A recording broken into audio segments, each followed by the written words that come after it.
ओम नमस्ते जी। आइए आज की चर्चा को प्रारंभ करते हैं। यजुर्वेद के प्रथम अध्याय का 15वां मंत्र।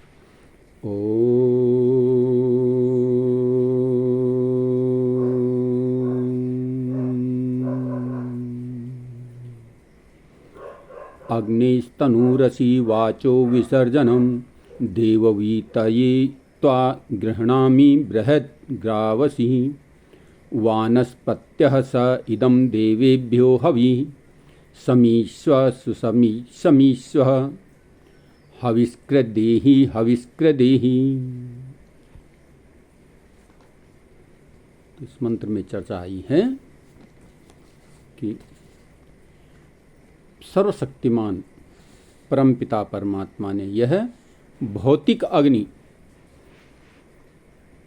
आग अर्थात कच्चे पदार्थ जलाने वाला बनाया है। ये भौतिक अग्नि जो है कच्चे पदार्थ को जलाने के लिए बनाई है परमात्मा ने।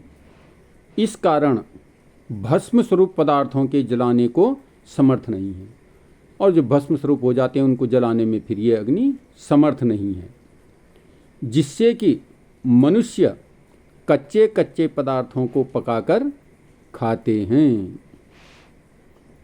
वह आमात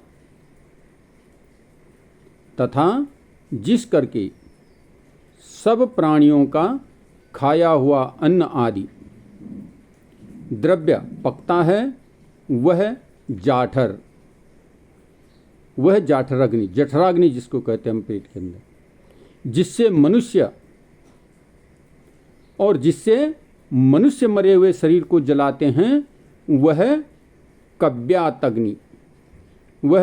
अग्नि कहलाती है। जिससे दिव्य गुणों को प्राप्त करने वाली विद्युत बनी है, और जिससे दिव्य गुणों को प्राप्त करने वाली कहते हैं विद्युत बनी है, बिजली बनी है, तथा जिससे पृथ्वी का धारण कहते हैं, जिससे पृथ्वी का धारण और आकर्षण कराने वाला सूर्य बना है। फिर इसके पश्चात क्या है? पृथ्वी को आकर्षण कराने वाले, पृथ्वी को थामने वाला, पृथ्वी को व्यवस्थित बनाने वाला सूर्य बना है, और जिससे वेद विद्या के जानने वाले ब्राह्मण व धनुर्वेद के जानने वाले क्षत्रिय अर्थात सब प्राणी मात्र सेवन करते हैं। जिस सूर्य का सेवन समस्त प्राणी मात्र करते हैं, तथा जो सब संसारी पदार्थों में वर्तमान परमेश्वर है, और जो इन सब संसार के पदार्थों में विद्यमान परमेश्वर है, वही सब मनुष्यों का उपास्य देव है। अर्थात वही परमपिता परमात्मा सबको लिए पूजनीय है, उसी की उपासना करनी चाहिए। तथा जो क्रियाओं की सिद्धि के लिए भौतिक अग्नि है, यह भी यथा योग्य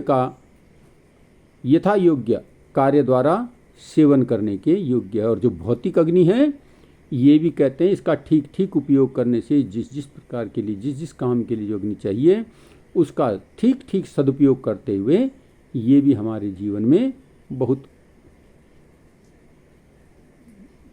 सेवन करने के योग्य है, सेवा करने के योग्य है। अर्थात इसे भी हमें अपने जीवन में अपनाना चाहिए, ठीक प्रकार से, उत्तम प्रकार से, व्यवस्थित हिसाब से। तो इस मंत्र में परमपिता परमात्मा ने अग्नि की व्याख्या करते हुए बताया गया है कि अग्नि मनुष्य के लिए कितनी लाभकारी है। उसका ठीक ठीक प्रकार से यदि हम उपयोग करते हैं तो हमारे जीवन को सफल और सार्थक करती है। तो इस मंत्र में ये विशेष प्रकार से अग्नियों की व्यवस्था यहाँ पर दी गई है कि हम अग्नि का कैसे सेवन करें। जो लोग ठीक ठीक प्रकार से जो इस वेद विद्या के अनुसार इस अग्नि का सदुपयोग करते हैं, वे जीवन में सफल और श्रेष्ठ हो जाते हैं। तो आइए हम भी इन अग्नियों को अपने जीवन में धारण करें और इनका ठीक ठीक लाभ उठाते हुए अपने को सुख समृद्धि की ओर तथा उस परम पिता परमात्मा की भक्ति करते हुए मोक्ष को प्राप्त करें। तो आइए आज की चर्चा को यहीं पर विरमित करते हैं। ओम शांति।